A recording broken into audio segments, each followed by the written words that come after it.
I remember the moment I realized my parents were more interested in showering my niece with lavish gifts than acknowledging my own children. My kids stood there, neglected, as their grandparents lavished attention and presents on their cousin. It was like they didn't even exist. I felt a familiar knot in my stomach, a reminder of how I was always the less favored child. As the holiday gathering approached, I knew I had to confront this pattern. I couldn't let it continue. The clock was ticking, and I had to make a decision before the family gathering. Every year it was the same story. My niece would receive expensive toys, while my children got nothing more than a half-hearted hug. I had always been the good daughter, the one who did everything to please my parents. But the emotional toll was mounting. Each holiday season I felt invisible, and my children felt it too. The unspoken rule was clear. My niece was the golden child. I could see it in my parents' eyes and hear it in their words. I had to protect my kids from this ongoing injustice. The costs were now too high. I could no longer tolerate the emotional neglect. The upcoming gathering was going to be the breaking point. A week before the gathering, I found a message from my mother discussing how excited she was to spoil my niece. They planned a lavish gift exchange, completely ignoring my children's existence. I felt my heart drop. I wasn't just being overlooked. My kids were being treated like second-class citizens. I overheard my mother laugh about how they could afford to shower my niece with gifts while dismissing my children's needs. That was it. I realized I wasn't just hurt, I was angry. I wouldn't allow this to happen anymore. No more discussions. I was ready to take a stand. Every holiday it was the same story. My niece, the golden girl, would be showered with expensive toys, the latest gadgets, and all the attention she could handle. Meanwhile, my children, who deserved just as much love and recognition, would receive nothing but a half-hearted hug from their grandparents. I remember the disappointment etched on their faces, the way their smiles faded when they realized they were being overlooked yet again. It was as if they didn't even exist in the eyes of their grandparents. I had always been the good daughter, the one who did everything to please my parents, but with every passing holiday, the emotional toll was mounting. I felt like I was carrying a heavy weight on my shoulders, an invisible burden that grew heavier each year. It was like clockwork. My parents would light up when my niece walked through the door, hands overflowing with gifts, their faces beaming with pride. I could see the excitement in their eyes, the way they showered her with compliments that felt like daggers in my heart. It was clear. My niece was the favorite, the one who could do no wrong. I had tried to brush it off for years, telling myself that it was just how things were, that I shouldn't take it personally. But deep down, I felt the sting of favoritism, and it was starting to seep into my children's perception of themselves. Each holiday season I felt more and more invisible, a mere shadow in my family's life. The unspoken rule was crystal clear. My niece was the golden child, and my children were left in the dark. Every time I saw my parents' eyes light up for her, I felt a wave of resentment wash over me. I could see my children's disappointment mirrored in their faces, and it broke my heart. They were innocent, yet they were being thrust into a cruel game of comparison. I needed to protect my kids from this ongoing injustice. The costs of this emotional neglect were now too high. I had spent far too many holidays biting my tongue, pretending that everything was fine while I watched my children's spirits deflate. I could no longer tolerate the hurt that came with those moments of neglect. I had to draw a line in the sand. I could feel the tension building as the upcoming gathering approached. I knew it was going to be a breaking point not just for me but for my children as well. It was time to confront my parents and make them see the damage their favoritism was causing. I had always been the dutiful daughter, bending over backward to make them happy, but that was no longer enough. I needed to create a new narrative for my family, one where my children felt loved and valued. I could no longer allow my parents to dictate how we celebrated holidays, leaving my children feeling unworthy and dismissed. They deserved so much more than that. I started to think about what I wanted to say when the gathering came around. It wasn't just about me anymore, it was about my kids. I envisioned a conversation where I could lay everything out on the table. I needed to make it clear that my children were not second-class citizens in our family. They deserved the same love and attention that my niece received. And I was done sitting silently while they were pushed aside. As the day of the family gathering loomed closer, the pressure mounted. I could feel that familiar knot in my stomach growing tighter, but I also felt a surge of determination. I would not let the cycle of favoritism continue. I was ready to take a stand, ready to protect my children from the emotional neglect that had plagued our family for far too long. It was a new dawn for me, and I was prepared to confront my parents head-on. A week before the gathering, I stumbled upon a message from my mother discussing how excited she was to spoil my niece. My heart sank as I read her words. They were planning a lavish gift exchange, completely ignoring my children's existence. It wasn't just a casual oversight. It was a blatant disregard for my kids, and it felt like a punch in the gut. I could almost hear the laughter in her voice as she talked about how they could afford to shower my niece with gifts, while completely dismissing the emotional needs of my children. I felt my heart drop, and the familiar knot in my stomach tightened. I wasn't just being overlooked. My kids were being treated like second-class citizens in a family that should have valued them just as much. I overheard my mother laughing about how much fun it would be to spoil my niece, and I couldn't help but think, what about my kids? Don't they deserve that kind of love and attention? That was it. In that moment I realized I wasn't just hurt. I was angry. I had spent years accepting the role of the good daughter, always trying to please my parents, but this was the tipping point. I wouldn't allow this to happen anymore. No more discussions. I was ready to take a stand. I remembered the last holiday gathering where my children sat quietly in the corner, their faces a mix of confusion and disappointment as they watched my niece bask in the attention and gifts. I could see the way their smiles faded, the way their laughter was stifled as they realized they were being overlooked once again. My heart ached for them. They deserved so much more than that. I picked up the phone, my hands shaking slightly as I dialed my parents' number. With every ring, I felt the weight of what I was about to say. This wasn't just an ordinary phone call. This was a confrontation that had been years in the making. When my mother answered, I took a deep breath, steadying my voice. "I need to talk to you about the upcoming family gathering," I began. "Oh, we can't wait to see you all," she exclaimed, her excitement palpable. "Actually, I'm not bringing my kids," I said firmly. The silence on the other end was deafening. I could feel the tension rising, the disbelief hanging in the air. My mother's shock was almost tangible, and I braced myself for the pushback I knew was coming. "What do you mean? Of course you have to bring them. They love being around family," she insisted, her voice a mix of confusion and frustration. "If you can't treat them with respect and love, then they won't be part of your life," I stated, my voice unwavering. I could hear her breathing heavily, the disbelief morphing into anger. "You're being ridiculous, Maria. You can't keep the kids from us just because you think we favor your niece." I could feel my heart racing, but I stood my ground. This isn't a negotiation. If you want a relationship with my children, things need to change. They deserve to be treated with love and respect, just like everyone else. I could almost hear the gears turning in her mind, trying to process what I was saying. But instead of reflection, I sensed the anger bubbling just below the surface. "You're overreacting.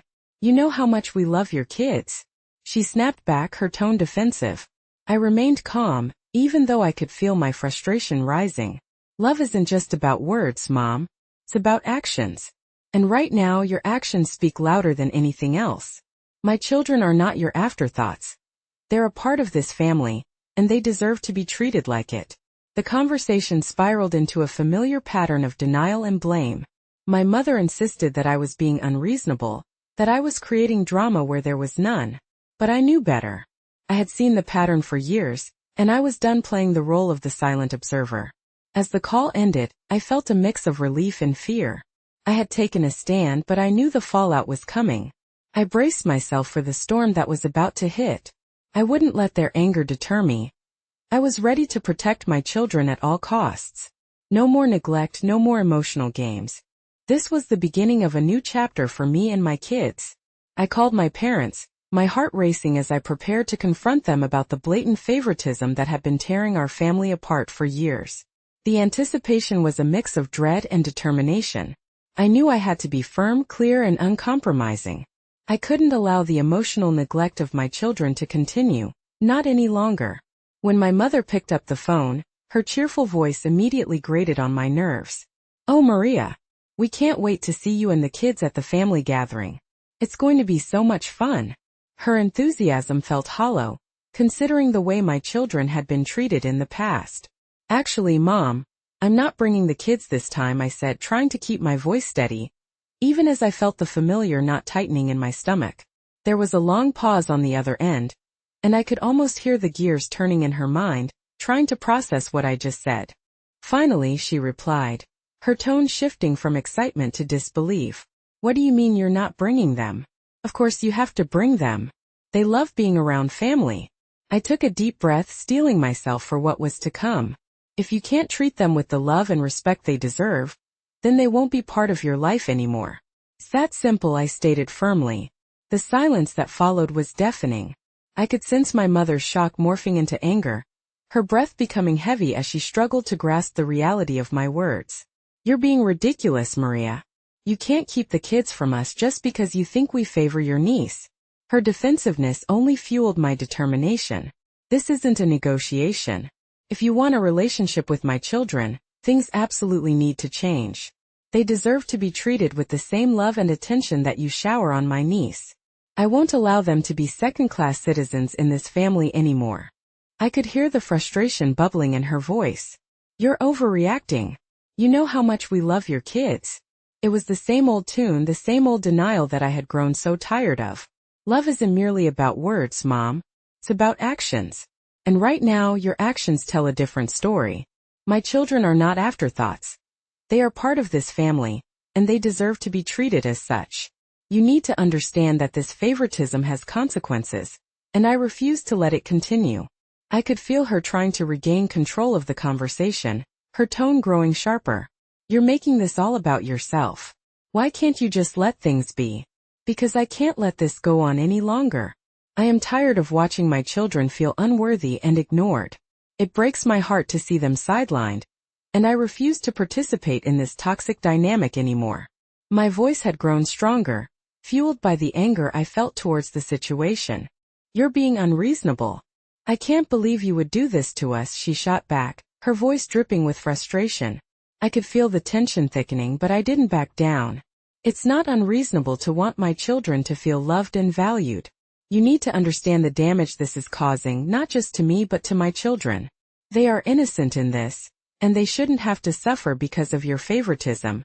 The conversation spiraled quickly into a back and forth of denial and blame. My mother insisted that I was the one creating drama, that I was overreacting to something that wasn't even real. But deep down I knew the truth. I had felt it for years, and now it was time for me to stand up for my children. As I hung up the phone, I felt a mix of relief and fear. I had taken a stand, but I knew what was coming next. I braced myself for the fallout. I expected anger, guilt trips and manipulation, but I was ready.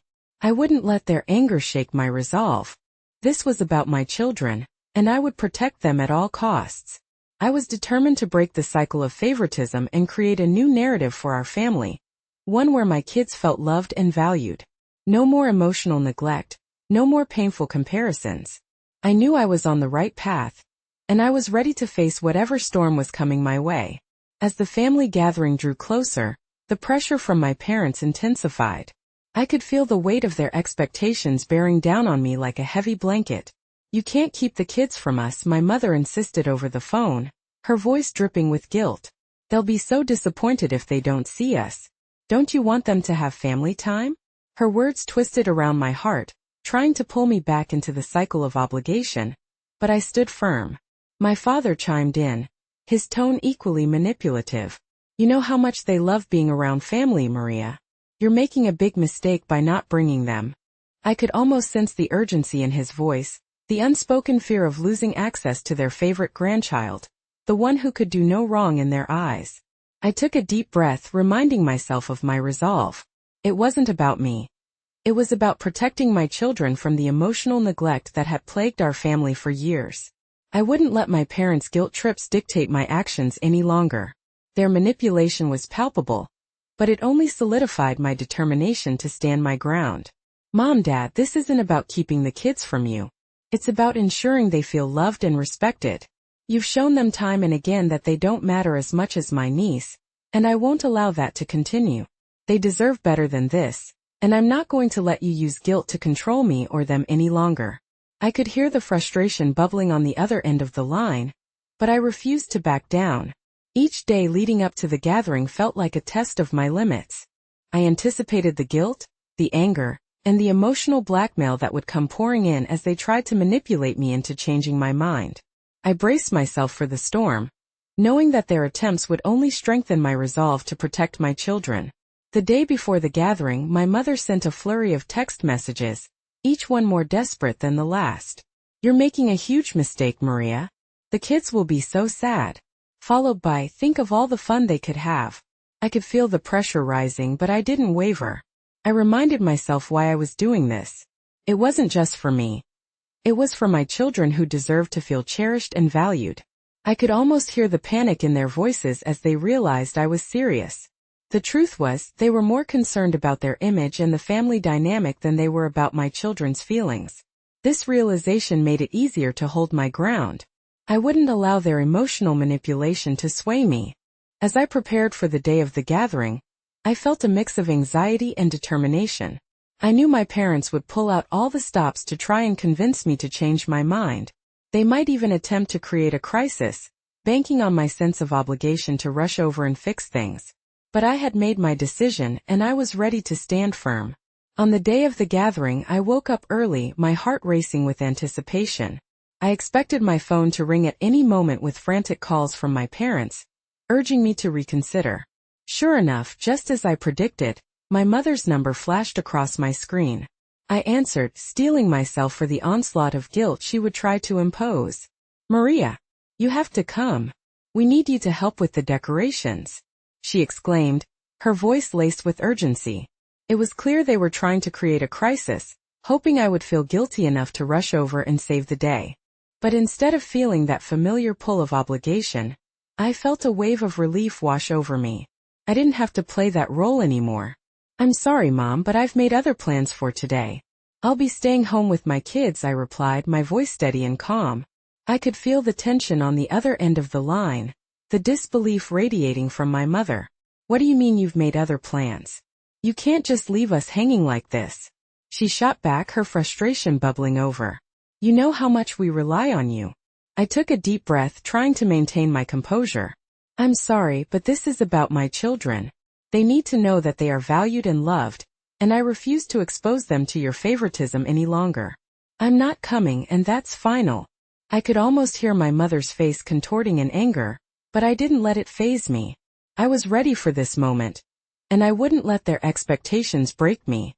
I needed to show my children that they were worth fighting for, and that meant standing up to my parents no matter the cost. As the day went on, I felt a strange sense of peace enveloping me. I spent the day with my kids, reminding them how loved they were, how important they were to me. We played games, watched movies, and shared laughter that echoed through our home. It was a pivotal moment, a small victory in breaking free from the toxic dynamic that had held me captive for so long. As I watched my children smile, I realized that I had made the right choice. I didn't need to fix my parents' chaos. They needed to confront the reality of what they had done. Ignoring their calls and messages felt liberating. I had finally stepped out of their shadow and into my own light. On the day of the family gathering, I received a frantic call from my mother. "You have to come. We need you to help with the decorations." Her voice was filled with urgency, and I could almost hear her panic through the phone. It was clear they were trying to create a crisis, banking on my sense of obligation to rush over and fix the situation. But I refused to budge. I felt a sense of calm wash over me. I didn't have to play the role of the dutiful daughter who always came to the rescue anymore. Instead, I stayed home with my children, reminding them how loved they were. We spent the day playing games, watching movies, and enjoying each other's company. I made pancakes for breakfast, and we laughed as we flipped them, trying to catch them in the air. It was a normal Saturday, but it felt monumental. I was finally breaking free from the toxic dynamic that had plagued our family for years. While we were having fun, my phone buzzed with messages from relatives. I ignored them all, focusing instead on creating a nurturing environment for my kids. I could imagine the chaos unfolding at my parents' house without me. The gathering was supposed to be a joyous occasion, but I could see it clearly: the tension, the awkwardness, and the disappointment that would fill the air when my parents realized I was serious about not bringing my children. As the hours passed, I felt a mixture of anxiety and relief. The family was left to deal with the fallout of their own choices. I had finally taken a stand, and the silence from my end was my way of saying enough is enough. I didn't need to fix their chaos. They needed to confront the reality of what they had done. It was liberating to see them scrambling without me. I knew they would be talking about me, probably painting me as the villain. I could hear my mother's voice in my head, filled with indignation. Maria thinks she can just not show up and that everything will be fine. But the truth was, it felt empowering to not be part of their narrative anymore. I was done being the scapegoat, the one who always had to fix things. Today I was taking care of my own. As the evening approached, I received a message from my mother. It was short and to the point. "I can't believe you didn't come. You're ruining the family." I let out a small laugh. It was classic manipulation and I wasn't falling for it. I felt a surge of defiance. I wasn't ruining anything, they were. They were the ones who had chosen to ignore my children and their needs for far too long. I replied simply, "I'm not ruining anything. I'm just choosing to protect my kids from being treated as second-class citizens in this family. You can't expect me to bring them into an environment where they're not valued." The reply came almost instantly, filled with embarrassment and anger. "You're being ridiculous. You're making this all about you. This isn't fair to us." I felt a sense of calm wash over me. I knew I had made the right decision. I didn't have to explain myself any further. My actions spoke louder than words. I was proud of myself for standing up to the chaos and for my children. This was a pivotal moment for me, and I could feel the weight of years of emotional neglect lifting off my shoulders. Later that night, as I tucked my kids into bed, I felt a sense of peace. My children had been happy all day, free from the emotional games that had plagued our family gatherings in the past. I whispered good night, and as I closed the door I realized how much I had grown. I was no longer the little girl seeking approval. I was a mother protecting her children. I settled down on the couch, finally allowing myself to relax. I poured a glass of wine and took a moment to reflect on the day. The silence from my family felt like a breath of fresh air. For the first time in years, I could breathe without the weight of their expectations looming over me. I felt liberated and my heart swelled with pride. In that moment I realized that I had stepped into my own power. I was no longer defined by my parents' favoritism or their toxic behaviors. I was forging a new path for my children, one where they could thrive without the emotional baggage of their grandparents' neglect. This was my victory. I could finally see a future filled with love, respect, and joy for my family, free from the shadows of my past. As the gathering unfolded without me, I chose not to intervene. My children and I decided to embrace the day as our own, free from the toxic dynamics that had plagued our family for far too long. I felt a strange mix of anxiety and relief as I turned my back on the chaos that I knew was happening at my parents' house. I could imagine them surrounded by relatives, trying to hold up a facade of normalcy while grappling with the reality of my absence. They had relied on me for so long, and now they were left to navigate the fallout without my help. We spent the day together, laughing, playing games, and enjoying the simple things that made us a family. We made homemade pizzas, rolling out the dough and letting the kids load them up with toppings of their choice. Flour dusted the countertops, and I could hear the happy giggles of my children as they fought over who got to pick the next topping. It was a normal Saturday, but it felt monumental. This was a day I would remember as a turning point in our lives. A day where I chose to prioritize my children's happiness over the toxic expectations of my parents.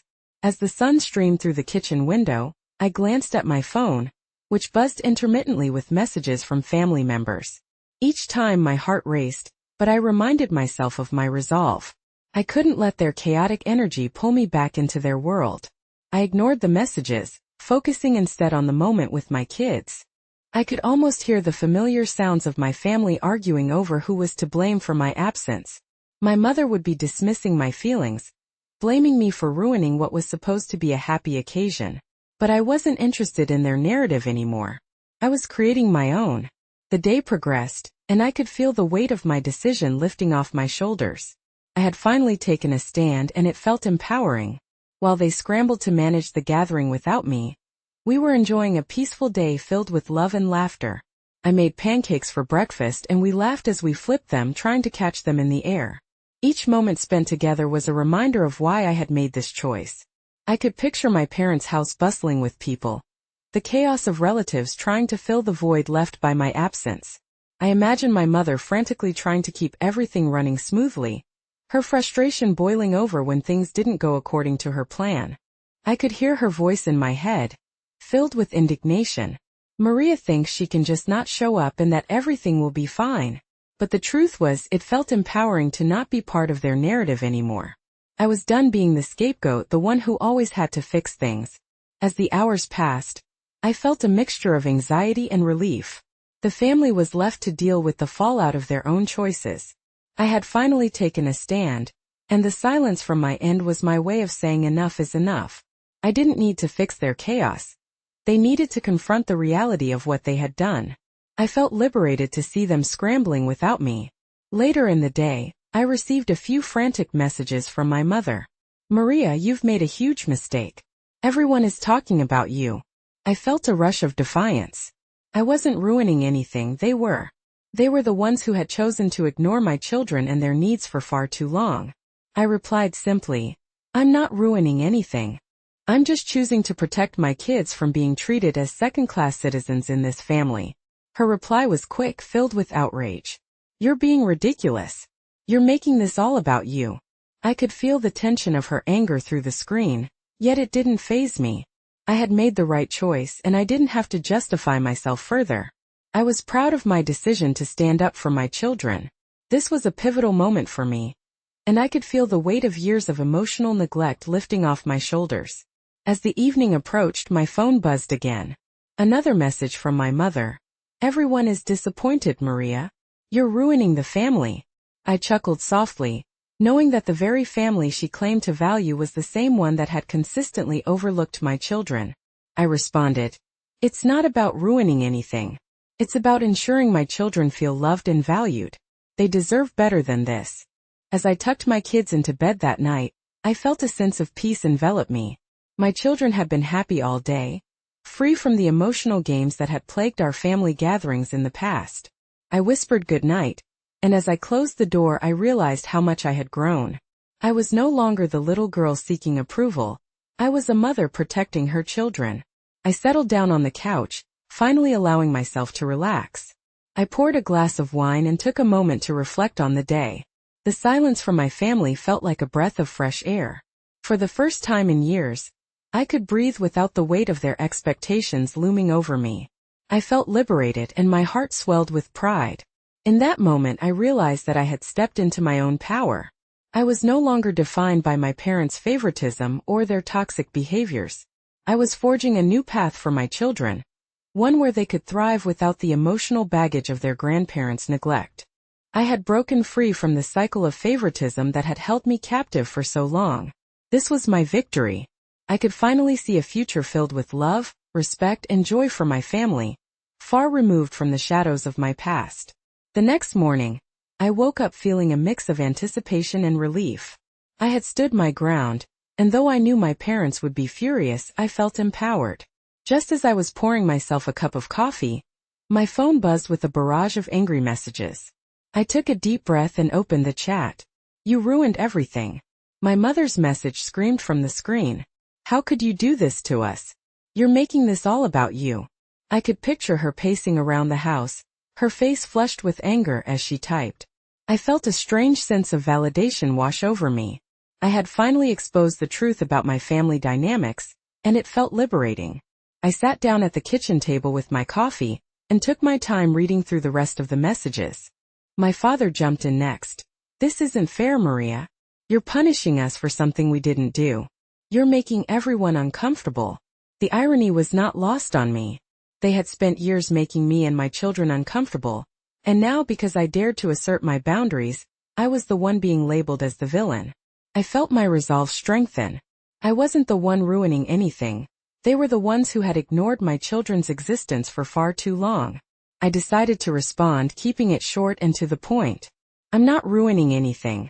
I'm just choosing to protect my kids from being treated as second-class citizens in this family. You can't expect me to bring them into an environment where they're not valued." Their responses came flying back, filled with indignation. It was clear they were not interested in understanding my perspective. "You're being ridiculous.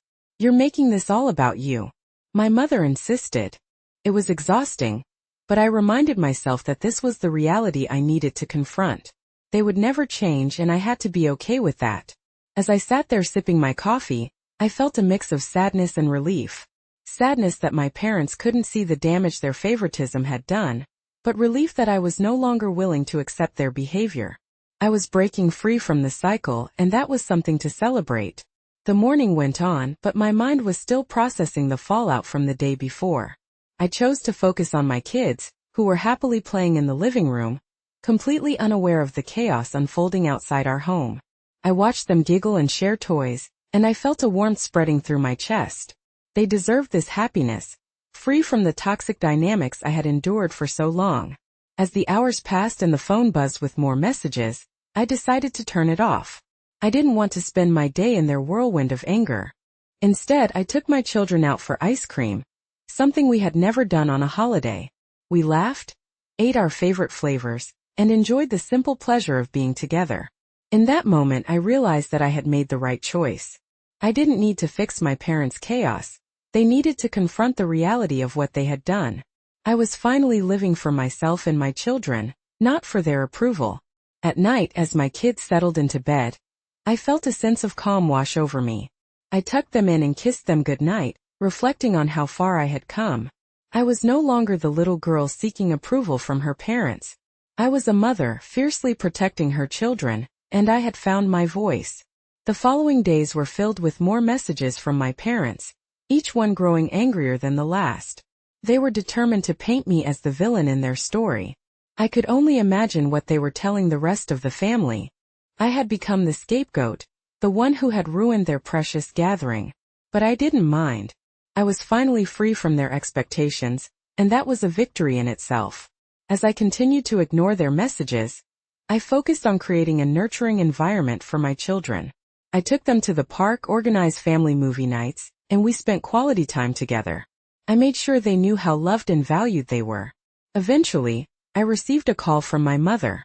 I hesitated before picking up, knowing she would be furious. "Maria, you have to understand how disappointed we all are," she shouted, her voice filled with frustration. I took a deep breath, ready to stand my ground. "Mom, I'm not going to engage in this.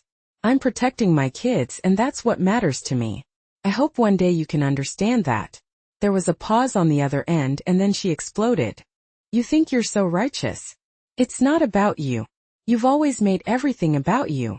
Her words stung, but I refused to let them affect me. I had done the right thing. I wouldn't engage in the blame game anymore. "I'm sorry you feel that way, but I'm not going to apologize for protecting my children," I replied calmly. Her voice rose again, filled with anger, but I stood my ground. I could feel the tension through the phone, but I remained firm. I was not going to let her manipulate me into feeling guilty for my choices. After hanging up, I felt a mix of emotions. I was sad that my mother couldn't see the damage she was causing, but I also felt empowered. I had finally spoken up for myself and my children. I had broken the cycle of favoritism, and I was determined to create a better future for my family. As the days turned into weeks, I continued to focus on my children. They thrived, free from the toxicity of my parents. I could see their laughter returning, and it filled my heart with joy. I was creating a loving environment, one that was built on respect and understanding. I realized that the silence from my parents was a small price to pay for the peace I had gained. I could finally breathe without the weight of their expectations looming over me. I had reclaimed my life, and it felt glorious. I was free. As the dust settled from the family gathering, it became glaringly obvious that my parents were unprepared to handle the fallout without me.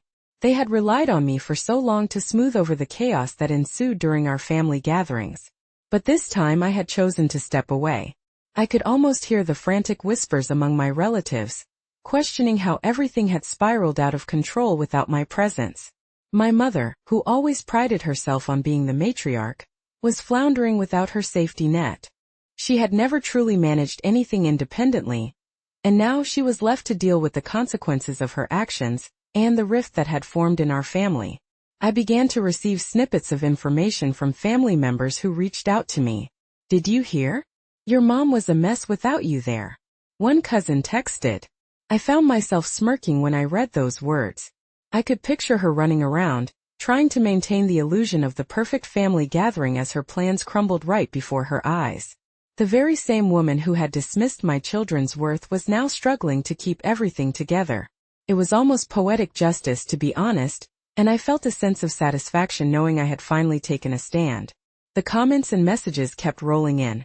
Not just from relatives but also from friends who knew of my struggles. Some were supportive, cheering me on for finally breaking free from the toxic cycle. Others, however, seemed to side with my parents, bewildered by my decision. "You really should just let it go, Maria. They're your family," one friend texted. I could feel the frustration bubbling inside me as I read those words. They didn't understand the emotional toll it had taken on me and my children over the years. They hadn't seen the countless times I had tried to win my parents' approval, only to be met with indifference. As I continued to observe my parents' attempts to navigate the family dynamic without me, I felt empowered. My mother's attempts to manage the gathering turned into a disaster. I heard stories of relatives arguing over trivial matters, of my mother losing her patience, and of my father struggling to keep things organized. It was a chaotic scene, one that I had often found myself in, trying to mediate and fix everything. But this time I wasn't there to play the role of a peacemaker. I was finally free from that burden. The realization that they needed me more than I needed them was a powerful one. I had always thought that my worth was tied to how much I could fix for my family, how much I could bend over backward to please them. But now I was seeing things clearly. I had broken free from the cycle of favoritism and emotional manipulation, and it felt exhilarating. I was no longer the little girl trying to earn her parents' love. I was a mother, fiercely protecting her children from the toxicity of the past. As I spent more time with my kids, I noticed their laughter returning. The absence of my parents' negativity had created a new space for joy in our home.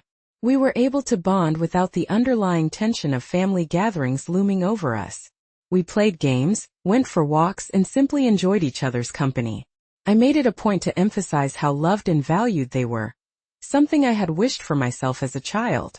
I was determined to create a better environment for them, free from the emotional baggage that had haunted me for so long.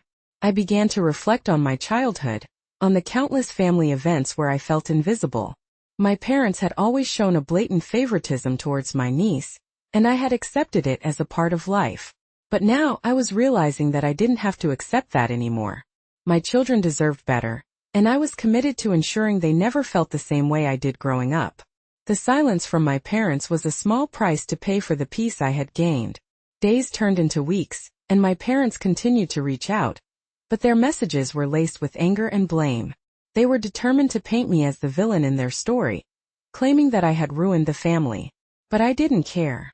I had finally taken control of my narrative, and I wasn't going to let them rewrite it. I was no longer the scapegoat. I was a mother standing up for her children. One day, I received a call from my mother. I hesitated before answering, knowing that her fury would be palpable. "Maria, you have to understand how disappointed we all are," she shouted, her voice filled with frustration. I took a deep breath, ready to stand my ground. "I'm protecting my kids, and that's what matters to me. I hope one day you can understand that," I replied, trying to keep my tone steady. Her voice rose again, filled with indignation. "You think you're so righteous. It's not about you. You've always made everything about you." Her words stung, but I refused to let them affect me. I had made the right choice, and I didn't have to justify myself further. "I'm sorry you feel that way, but I'm not going to apologize for protecting my children," I stated firmly. As I hung up the phone, I felt a mix of emotions. Sadness that my mother couldn't see the damage her favoritism had caused, and empowerment for finally standing up for my children. I had broken the cycle, and I was determined to create a better future for my family. With each passing day, I found myself growing stronger.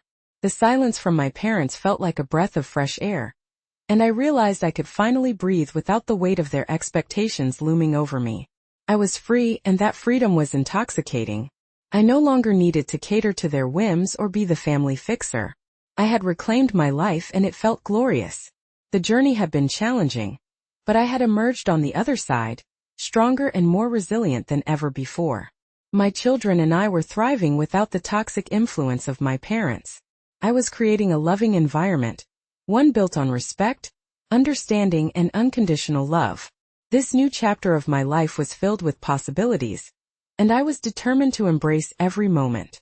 Months passed, and my relationship with my parents remained strained. They continued to speak ill of me, painting me as the villain in their narrative. But I didn't care. I focused on creating a nurturing and loving environment for my children, far removed from the toxicity of my family. I had found peace in setting boundaries. When my parents reached out, I kept my responses brief and formal. I had built a new family dynamic, one that valued love and respect. My children thrived, and I knew I had made the right choice. The silence and distance brought me the tranquility I had long sought. I took my children on adventures, exploring parks and local attractions, enjoying each other's company without the shadow of my parents' favoritism hanging over us. We created our own traditions, baking cookies together during the holidays and decorating our home with love. Every laugh we shared felt like a victory over the pain of the past. We were writing our own story, one that was filled with joy, laughter, and the understanding that we were enough. As the holidays approached again, I felt a sense of calm wash over me. I had learned not to dread family gatherings anymore. Instead, I looked forward to spending quality time with my children. We made plans to volunteer at a local shelter, teaching my kids the importance of kindness and empathy. I was determined to raise them in an environment that cherished their worth, unlike my upbringing. Looking back, I realized how far I had come. I had broken the chains of toxicity and created a safe haven for my children. The absence of my parents felt less like a loss and more like a liberation. I no longer sought their approval. I had found my own voice and a new sense of purpose. I was stronger than ever, and I was determined to